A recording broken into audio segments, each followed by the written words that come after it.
আজকের ভিডিওতে কথা একটাই, মিরপুরের এই পিচকে মানে গতকালকে যেই মাঠে যে পিচে খেলা হইছে পাকিস্তান বনাম বাংলাদেশের, সেই পিচকে যারা ধানক্ষেত বলবে আর যারা বলবে পাকিস্তান বাংলাদেশকে সান্ত্বনা দেওয়ার জন্য তাদের বি টিম পাঠাইছে, পাকিস্তান তাদের বাপ।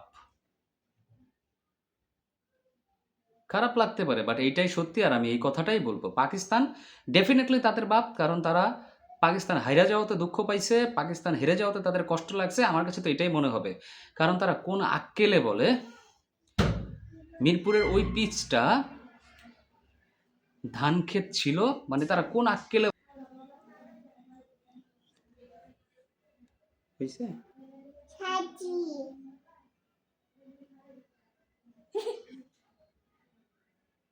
খারাপ লাগার কিছু নাই, কারণ আপনারা যারা মিরপুরের এই পিচটাকে যারা ধানক্ষেত বলছেন তাদের ক্রিকেট সম্পর্কে কোনো আইডিয়া নেই, তারা বাংলাদেশের ক্রিকেট ফলো করেন না।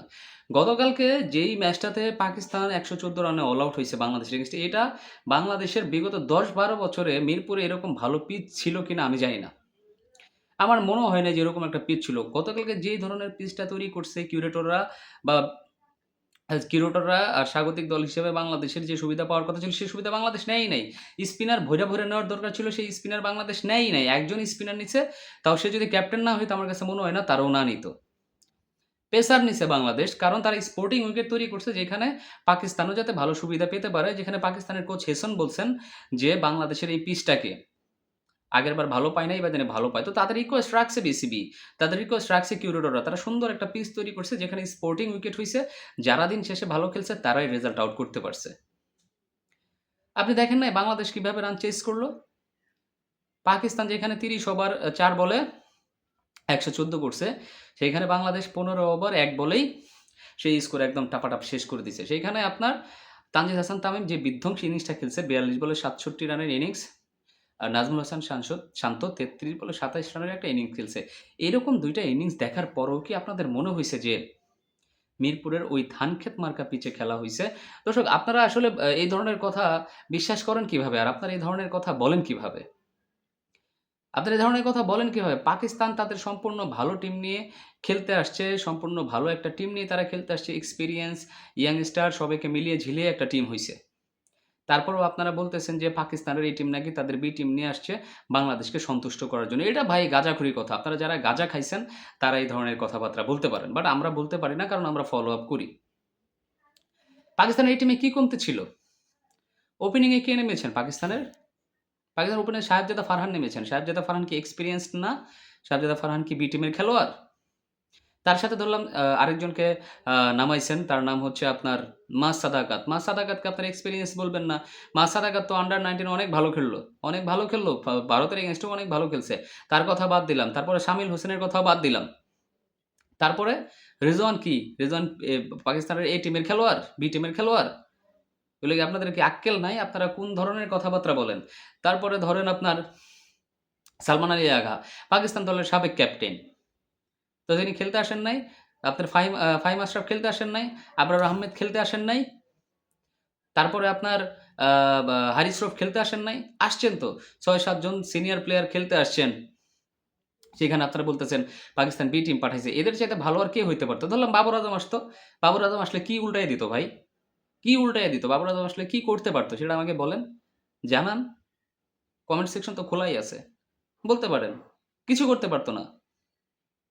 যে ফর্ম আর যে টাইপের ব্যাটার একেকজন হইছে পাকিস্তান টিমে, এর চাইতে ভালো কিছু আর আশা করা যায় না ভাই। তো স ব্যা sorry to say, sorry to be angry. আমি বেশি রাগ করে কথা বলতেছি, হয়তোবা আপনাদের ভালো নাও লাগতে পারে। বাট দিন শেষে আমি একটা কথাই বলব, যেই পিচে খেলা হইছে, সেই পিচটা সম্পূর্ণ একটি স্পোর্টিং উইকেট ছিল, যেখানে যারা ভালো খেলছে তারাই দিন শেষে রেজাল্টটা বের করে নিয়ে আসতে পারছে। আর আপনারা যারা বলছেন পাকিস্তান তাদের বি টিম নিয়ে আসছে, পাকিস্তান ভাই তাদের বাপ লাগে। পাকিস্তান তাদের বাপ লাগে। কারণ দিন শেষে বাংলাদেশ আমার দেশ। আমি বাংলাদেশকে ভালোবাসি। বাংলাদেশকে ছোট করে কথা বলার রাইটস কারোই নাই। কারোই নাই। আপনারা বলতেছেন বলেন, আমরা আমাদের ভাষায় যেভাবে বলার দরকার হয় সেইভাবে জবাবটা দেব। বাট একটা কথা দিন শেষে মনে রাখবেন যে পাকিস্তানের টিম এর চাইতে আর ভালো হইতে পারে না। ২০১৫ সালে মনে আছে? ২০১৫ সালে পাকিস্তান তো ফুল শক্তির টিম নিয়ে আসছিল। সেখানে পাকিস্তান কি হয়েছে? হোয়াইট ওয়াশ হয়েছে। এই সিরিজ আমি বলতেছি পাকিস্তান আরামসে হোয়াইট ওয়াশ হয়ে যাবে। আরামসে হোয়াইট ওয়াশ হয়ে যাবে। পাকিস্তান যদি আগে ব্যাটিং করে ২০০-২৫০ রানও করে বা ২৭০-৮০ করে, দেখেন আমি বললাম পাকিস্তান আরামসে আউট হয়ে যাবে। ও আরেকজন প্লেয়ারের কথা তো ভুলেই গেছি। ওয়াসিম জুনিয়র। ওয়াসিম জুনিয়র কি আপনার এক্সপেরিয়েন্স প্লেয়ার না? কয় বছর যাবৎ পাকিস্তান টিমের সাথে আছে। এর আগেও ২ টা সিরিজ খেলে গেছে বাংলাদেশে এসে। পাকিস্তানে খেলছে বাংলাদেশের সাথে। ওয়াসিম জুনিয়র বি টিমের খেলোয়াড়। ভাই এর চাইতে ভালো টিম পাকিস্তানের নাই। পাকিস্তানের নাই। এটা ভারত, ইংল্যান্ড, নিউজিল্যান্ডের কোনো টিম না। পাকিস্তানের এই টিমই বেস্ট টিম। এই টিমই বেস্ট টিম। পাকিস্তান নিজেও জানে বেস্ট টিম নিয়ে আসলেও পাকিস্তানকে দিন শেষে একটা রেজাল্ট নিয়ে যাইতে হইতো, আর সেই রেজাল্টটা হইতো হার। হার রেজাল্ট হইতো পাকিস্তানের। আপনি এর চাইতে ভালো বোলিং লাইনে পাকিস্তানের আর কে আছে দেখেন তো? মোহাম্মদ নওয়াজ আসে নাই সেটা বলবেন? মোহাম্মদ নওয়াজ আসলে কি হইতো? কি হইতে পারতো মোহাম্মদ নওয়াজ আসলে বলেন তো? আবরার আহমেদ কি মাইর কম খাইছে? শাহীন শাহ আফ্রিদি কি মাইর কম খাইছে? কেউ তো মাইর কম খায় নাই। সবাই যার, যার জায়গা থেকে পর্যাপ্ত পরিমাণ মাইর খেয়েছে। তাদেরকে যেইভাবে মারার দরকার ছিল বাংলাদেশি ব্যাটাররা সেভাবেই মারছে। কারণ আপনি যদি বলেন যে ভাই বাংলাদেশের আমি তো বলতে পারি বাংলাদেশের সাকিব আল হাসান নাই। সাকিব আল হাসান নাই। বাংলাদেশে আরো কয়েকজন স্পিনার নাই। যেটা হইলে হয়তোবা আরো সহজ হইতো পাকিস্তানকে আটকানো। But Nahid Rana was totally different. Nahid Rana কি জাতীয় দলের রেগুলার প্লেয়ার? না, রেগুলার প্লেয়ার না। নাহিদ রানা ক্ষণে, ক্ষণে খেলে, ক্ষণে, ক্ষণে খেলেন না। গতকালকে আউট অফ সিলেবাস ছিল নাহিদ রানা। পাকিস্তান সেইখানে কাইত হয়ে গেছে। তো এই ধরনের বাজে কথা বললেন না। যেই পিচে খেলা হয়েছে সেই পিচও কালো মাটির পিচে খেলা হয় নাই। আপনারা স্পষ্ট দেখতে পারবেন যে কালো মাটির পিচটা পাশেই ছিল। ওটাতে খেলা হয় নাই। অন্য একটা নতুন পিচে খেলা হইছে সুন্দর। যেখানে ব্যাটার বোলার সবাই সমানভাবে সুবিধা পাইছে। আর যারা বলবেন আরেকবার পাকিস্তান বি টিম নিয়ে আসছে, আমি বারবারই বলব পাকিস্তান তাদের বাপ লাগে। সিরিয়াসলি। সবাই ভালো থাকবেন। কমেন্টস বক্স খোলা আছে। গালি চালিয়ে দিতে পারেন।